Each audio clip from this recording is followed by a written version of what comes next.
If they wrote this into a cop show plot, you would roll your eyes and scoff. 3 missing women, gone since they were girls, found alive together a decade later in the same Cleveland house. 3 brothers in their 50s taken as suspects. We can't imagine what these women went through. Can't imagine the pain the families have endured through the candlelight vigils, the false leads, the searches involving jackhammers and cadaver dogs. But maybe tonight we can share in their surreal joy. Tonight was one for the believers.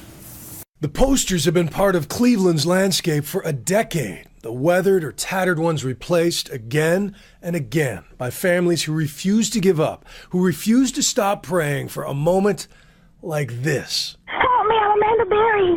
You need police, fire, or ambulance? I need police.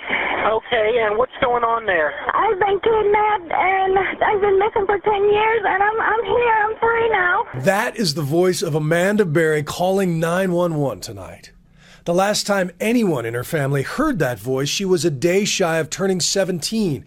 Called her sister to say she was catching a ride home from her job at Burger King, and then she vanished. That was the last I ever heard from her, not an answer after that. Tonight, she is 27 years old and free, thanks in part to police who got an ovation on this Cleveland street, and thanks in large part to a passing neighbor named Charles Ramsey, who had the compassion to respond to her cries for help.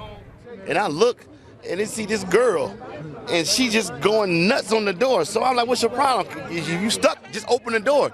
And she says, I can't, he got it locked. And I look how he has it, and it's only enough to reach a hand out to grab the mail and, close the door. And we, naturally gonna pry it open.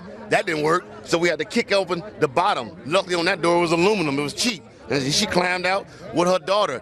She went to my house, we called 911. That's right. He said Amanda escaped with her daughter, a report that brings back chilling memories of J.C. Dugard, who gave birth to 2 daughters while being held by her kidnappers for over 18 years. When these girls were abducted, that they went into this environment with a person or persons and probably were held against their will for a period of time, but then that world becomes their reality. But aside from her little girl, Amanda Berry had others in the house to worry about tonight. About 5 minutes after the police got here, see, the girl Amanda told the police, I ain't just the only ones, it's some more girls up in that house. So they went up there, 30, 40 deep, and when they came out was just astonishing. For these officers that have been working these cases for all these years, it was just amazing to see the emotion on these seasoned law enforcement officers when they went in there and saw Amanda and Gina and Michelle. Yes, inside the home they also found Georgina de Jesus, who also went missing from this very neighborhood 9 years ago, walking home from a middle school a few blocks from where Amanda disappeared. Tonight, that little girl on FindGeorgina.com is 23 years old. And they also found Michelle Knight, who went missing in 2000, but since she was 20 at the time, didn't get as much attention as the younger girls. But all 3 are getting much loving attention at Metro Health Medical Center. Currently, they're safe. We're in the process of evaluating their medical needs. They appear to be in fair condition at the moment. We love you, Amanda! We share right here!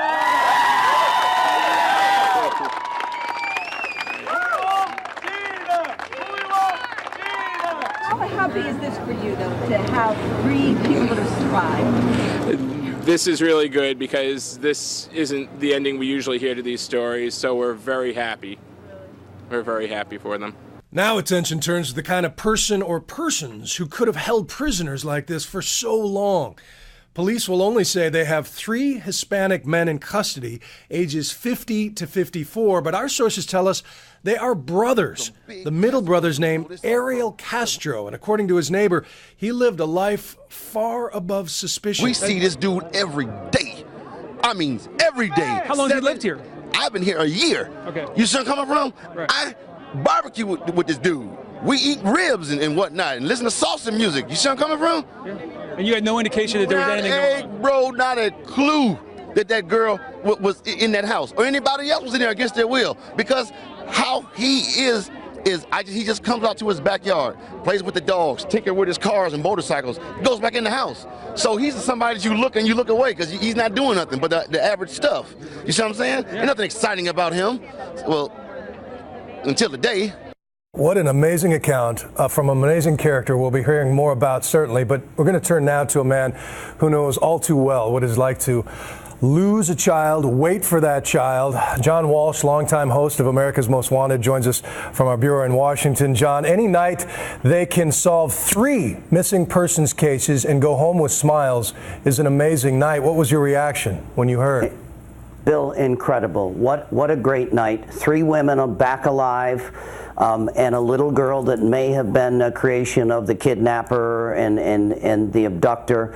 I wanted to do cartwheels. I know what it's like not to know where your child is. I went through that horrible pain, and I still think it's wonderful that I at least found parts of Adam. But what a night. I could do cartwheels. It's just an incredible, wonderful thing. And I know you want to sing the praises of Charles Ramsey, who is already the darling of the internet with the most colorful sound bites of this whole story so far. But this guy saved 3 lives.